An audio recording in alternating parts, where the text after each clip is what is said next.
Welcome to the Elevate podcast, brought to you by the Registered Master Builders.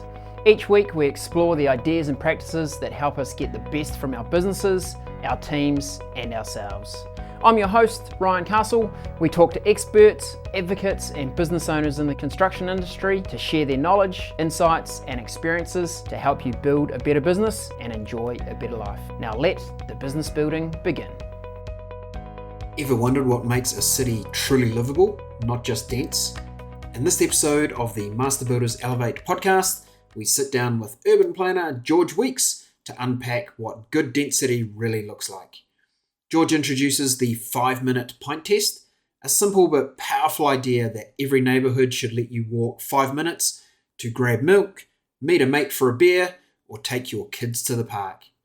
We explore why livability depends on more than housing supply, from smarter street design and green spaces to building standards that haven't been updated since 1955. Plus, George explains how the City Rail Link could reshape Auckland's future, connecting 500,000 more people to the city centre and making our communities feel closer than ever. Stay tuned for practical insights that blend planning, productivity, and the human side of great cities. Let's get into it.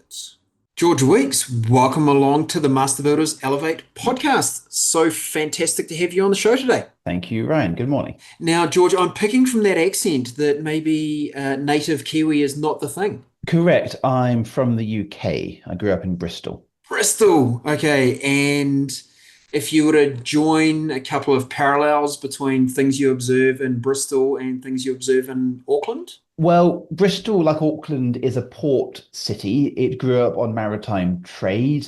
And like Auckland, as the nature of shipping and industry have changed, there have been parts of what was a port, but which are now no longer relevant to containerization and have which been regenerated into places to live and places to enjoy.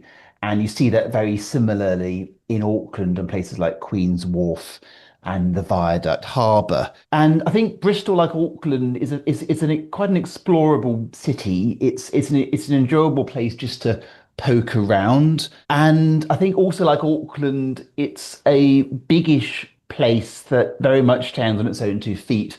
But at the same time, it is surrounded by quite beautiful landscapes. It's convenient for hills, the coast, and the woods. It's an easy place to live if you like the outdoors as well as a bustling city life. Right. And what brought you to Aotearoa? Curiosity, Ryan, as much as anything. I'd always wanted to come and work here, and I got the opportunity to join what was the Auckland Design Office in 2017, working under Ludo Campbell-Reid. And the main job I had there was working on the Auckland City Centre Master Plan refresh. So the master plan had been written in 2012 and we were updating it to bring it up to date with what had changed in the intervening years, just to make sure that it was still fresh. Right.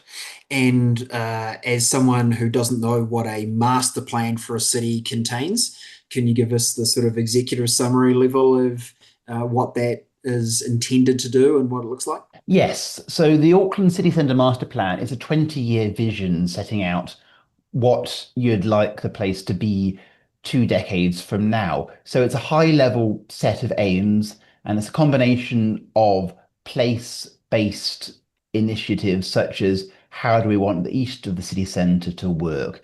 How do you want the waterfront to work? And then it links those with city-wide themes such as access. I mean, a city centre thrives on people being able to get there simultaneously and being better suited for residential living as well. I think one particularly interesting thing about Auckland city centre is that I think about 40,000 people live there at the moment, and the ambition is to grow that to 100,000. So it's a very major residential centre. So really, by having a 20-year vision, you can work out the components that you need to deliver it. If you don't know where you're going, it's very hard to make the correct decisions. Yeah, interesting. Thanks, George. And curious, you're a principal transport advisor. Is that the kind of correct term for your role? Okay. Yeah. And curious, what got you excited about being on this career path? Like, what was it about urban design and transport planning that was drew you to that kind of career path? Well, I think the thing about transport is it enables other things to happen. I mean, a crucial point about infrastructure is you don't just build it for its own sake, you build it because of what you get as a result of it. And I saw that a lot when I worked in the UK. I worked in London for a number of years for Transport for London. And quite a lot of what Transport for London was doing was enabling investment in transport, quite often to support major regeneration. So, for example, in East London, out where the Olympic Games took place in 2012, a lot of investment went in there to make it easy to reach from all over London, which meant that it worked during the Olympic Games. And then it's continued to work as a really a whole new neighbourhood of East London of regional significance that simply would not operate if you couldn't get tens of thousands of people there per hour. And I think, yeah, as far as urban design is concerned, I'm much more interested in the macro level aspects. How do you make a city work well as an economic entity? And that means people being able to move easily en masse throughout the entire city region. By way of background, my first degree was in economics, so I'm very interested in urban economics, the function of a city as an economic entity. And that really, really does come down to the transport system. And I suppose going on from that, what you can develop in terms of neighborhoods, in terms of density, in terms of social infrastructure, none of it works if you can't get there. Indeed, indeed. And I think all of us at one time or another have been frustrated about the flow as we try to get into a city, whether it's, Auckland, Wellington, Christchurch, Tauranga, whatever it might be. We've all had that experience. Now, I understand you have a bit of a unique framework, something called the 5 minute pint test. Can you tell us about what that is and how it kind of relates to looking at doing density in a town city successfully? Certainly. The 5 minute pint test really means you can leave your house or your apartment or wherever and be within 5 minutes walk of a pint of milk and a pint of beer. And it's very much a rough guide. And it's a rough guide to the question, are there everyday destinations easily accessible outside your front door? So this includes shops for your pint of milk, pubs for the pint of beer, but it also includes cafes, parks, and social infrastructure such as schools. And all of the destinations are much more sustainable when large numbers of people live within walking distance. And I think the real point about high density neighborhoods is that they only succeed if there are attractions within walking distance. And it needs to be things that you use regularly, the pint of milk and the pint of beer. Sure, makes a lot of sense. And not surprisingly, as the population of New Zealand has expanded, we've looked more towards high density living to be able to accommodate it, not have this endless sprawl of infrastructure further and further and further out from our main hubs. What's your sense? You've come with a international experience when you look at what we have done right and maybe some things that we haven't done quite so well. What have been some of your observations around us creating like livability around our high density environments? Sure, sure. I think a first point to make is that livability and high density do go together very well and can and should. I mean, and the funny thing is, New Zealand knew about this a long time ago. If you go into Auckland city centre, there's an apartment block called Courtville, which was built, I think, for Sir James Fletcher in 1915. And these are 3 or 4 story perimeter blocks, high ceilings. They're very, very livable apartments. And these were done about the time of the First World War. So we do have some precedent of it, but it is small. In terms of what I think we have done well, I mean, the really good examples are places where, as an area has densified, the street has been changed to support higher density uses. A really good example of that in Auckland is Point Chevalier, where you've got single story bungalows giving way to 5, 6 story apartment blocks, much denser. And on Point Chevalier Road, the road's been completely rebuilt curb to curb. So there's more trees. There's now a cycleway both directions. There's now a bus T3, I think, both directions. There is some on-street parking off peak. Basically, the street needs to work a lot harder. And that is a really good example. Outside Auckland, there's some really, really exciting examples in Christchurch, just to the east of Christchurch city centre, some really interesting terraced apartments and houses. And these, I think, are really good because they offer high density, but very much your own front door, your own private space, but then you're in walking distance of the heart of the city. I think that's a really terrific example as well. I think where we haven't done so well, I mean, building regulations haven't really caught up with density. I think the acoustic insulation standards in New Zealand have not changed since 1955, and sound transmission in dense buildings can really determine whether or not they succeed or fail. And so I think that's something we need to do a lot better, because there is no point trying to enable denser living if you can hear your neighbour flushing the toilet. Indeed. I guess I have a level of curiosity around that, George, is there's regulation, which you can bring in to help with those things. And then there are organizations that are trying to meet the needs of their customer and do it because the example you've used is just highly practical, that if you want more people to buy your kind of development, your kind of building, that they're going to want to be able to respond to the needs of the client. So I guess there's a couple of paths to that outcome, isn't there? There's one to go, let's update regulations and make everybody do it.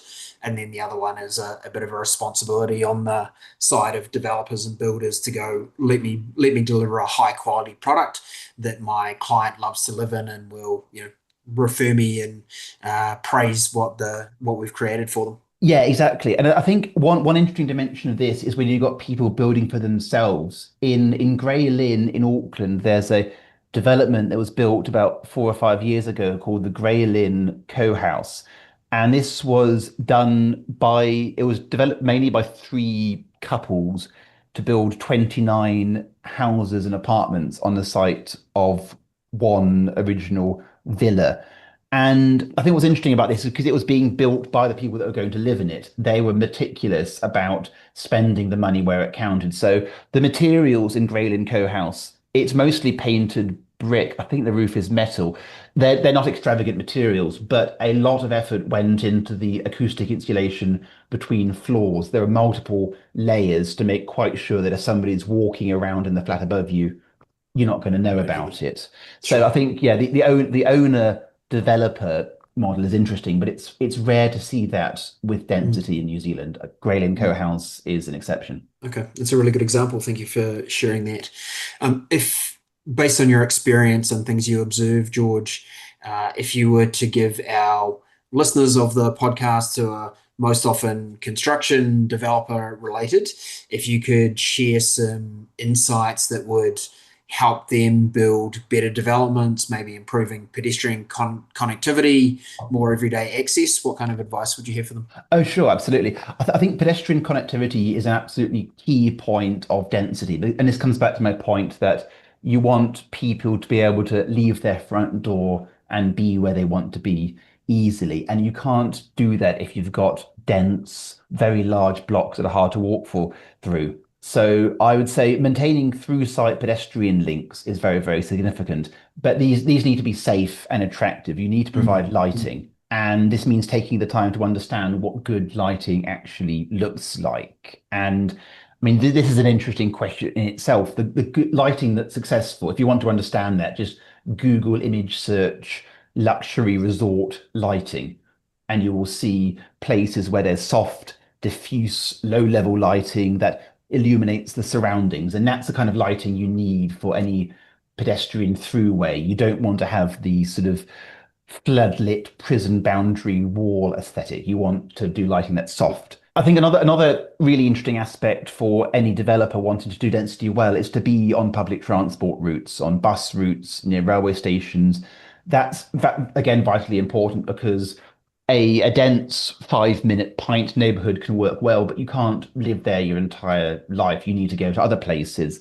Being on a frequent bus route means that you're connecting a chain of 5-minute pint neighborhoods with each other and with the city.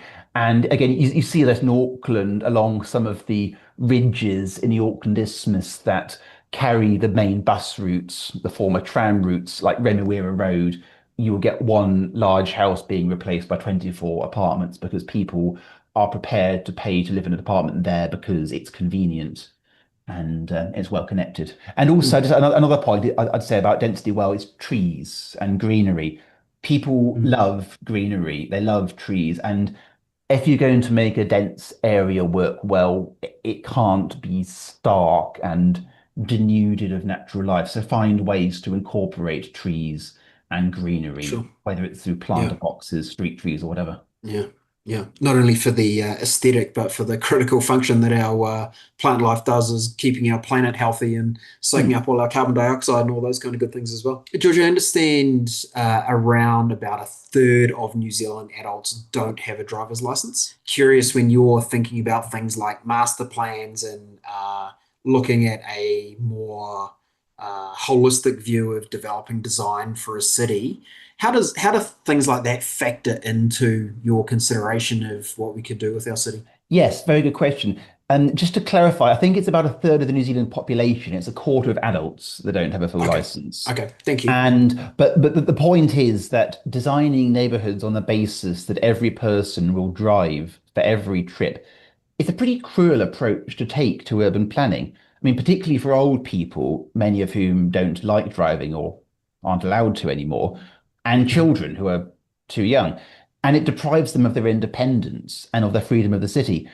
And I think one of the advantages of well-done density is that you can place destinations near to one another. And that means that you are able to enable much more daily life to take place without having to drive or having to be driven. And that gives more freedom, it gives independence, gives dignity, and it saves money. I mean, having a driving license should not be a prerequisite to participation in society. And it's interesting, if you look at the particularly very young people under 20, the proportion having a driving license has dropped significantly in recent decades. It's becoming less and less common. So again, if you're just looking at the demographics, it's becoming more common not to have a driving license and more bizarre to design on the assumption that everyone would have one. Sure. Yeah, makes a lot of sense. George, as you kind of look ahead, I know the refresh of the master plan was several years ago now, but I imagine in a lot of the work you do, you're not looking at the innovations and trends for the current week. You're starting to look out years and decades out into the future.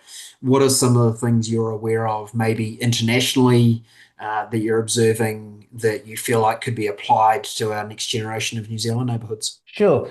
Well, I think at a fundamental level, we've had this wonderful experiment during the COVID-19 pandemic where we all were confined to our homes for a while. And there were plenty of armchair experts predicting that the end of the city was nigh and that we'd all just live in our houses like geeks in the basement. And that didn't happen. You saw how much latent demand there was for people to get out and see their friends as soon as restrictions were lifted even a tiny bit. So I think first things first, the cities have not ceased to become relevant. I think what's significant is that what did change, particularly during COVID and also with tech, is that people can work from home much more if they want to. So what that means is that for cities to be relevant, they've got to be attractive. They've got to be attractive and accessible. Previously, you might have a job in an office environment that was difficult to get to, very unstimulating, but you had to go there 5 days a week because that's just the way the world worked. Now that doesn't happen. You might only go in 2 days a week or 3. The cities that are going to thrive, and we're seeing this globally, are the ones where people actually every day want to be there. They want to be in the city centre. They want to be in the suburbs. They are livable, they are desirable, and they are attractive. And I mean, as far as Auckland is concerned, we are competing for quality of life with the Australian cities, with places in the UK, in Canada, elsewhere. So people, I think, are much, much more mobile now than they were 5 years ago. And so cities really need to think much more about emotional appeal. And I think this is a really significant point because sort of how people feel about a place is often dismissed as fluff or nice to have, but it's absolutely vital. If a city does not generate a positive reaction in people, if people aren't going in and going, "Ooh, that's nice," cumulatively, you've got a place that's going to stagnate or decline. I mean, the ability of cities to generate excitement, I think, is that's becoming much more significant and much more realization of that. Also, I suppose, in terms of innovation, there's always people wanting to come up with the next big thing in urban technology and transport, be it hyperloops or cable cars or such like. And an important job in long-term city planning is being able to actually understand proposals from an objective perspective and separate genuinely good ideas from snake oil. Indeed. And that's a thing that's hard to do, I imagine, when you're trying to, in some way, predict the future, thinking about how things are going to evolve, which of these technologies are going to be applicable. It's a tough role, but we appreciate you doing your best around that. Any closing thoughts, George, that you'd like our audience to be thinking about as they themselves also help shape our cities of the future in New Zealand? Sure.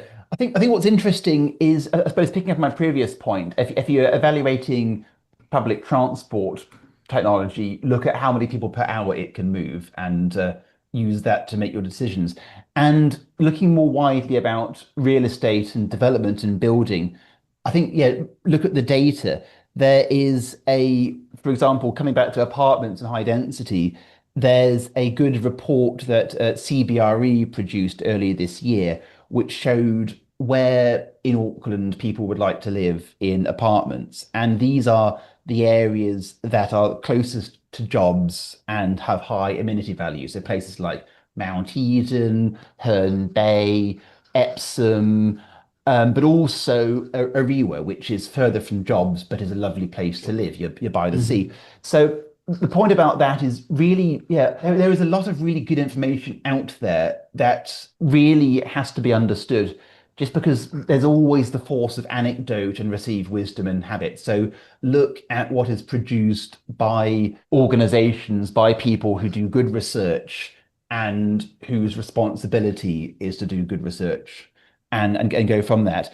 And I think also just to really understand that, basically, if you're doing density, in principle, are you creating somewhere where it's worth leaving your front door or not? If you are getting the best from it.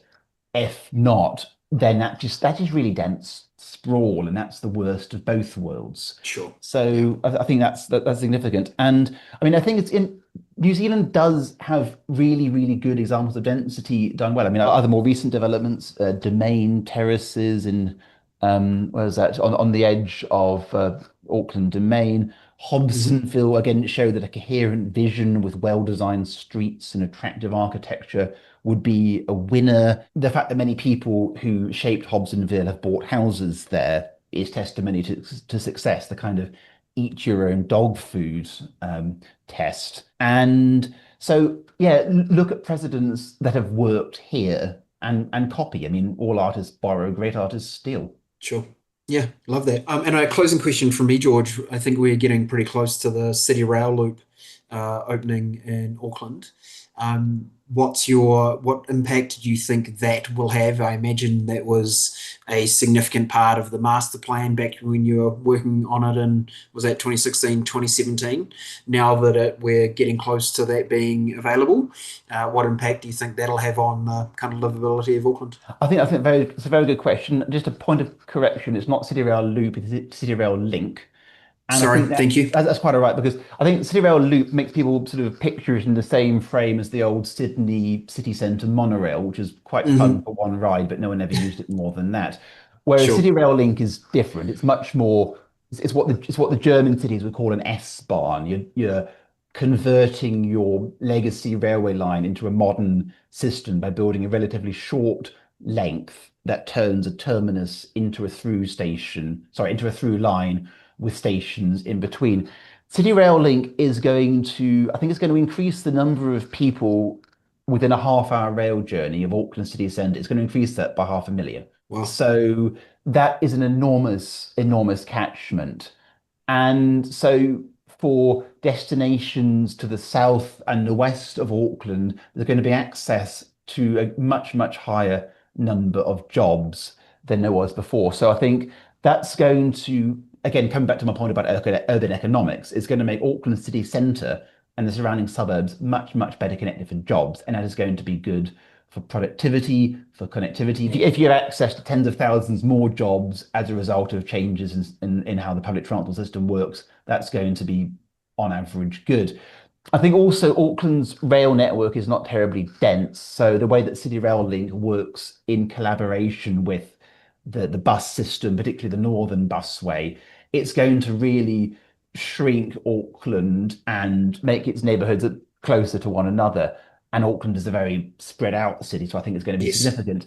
I don't think people really realise this, and they're not going to until it is open, until people are using it, and until people are pouring out of stations at Karanga Happy Road and Te Waharitu. And really, city centre rail stations are like fountains of pedestrians. They're connecting their environment. And I think it's very exciting, and I can't wait for it to open. Great. Hey, thanks, George. Appreciate those insights on the City Rail Link and your broader insights into how we can be thinking about planning our cities for more livability and finding that nice mix of density that works. Appreciate your insights there. Thanks for joining us on the podcast today. Thank you, Ryan.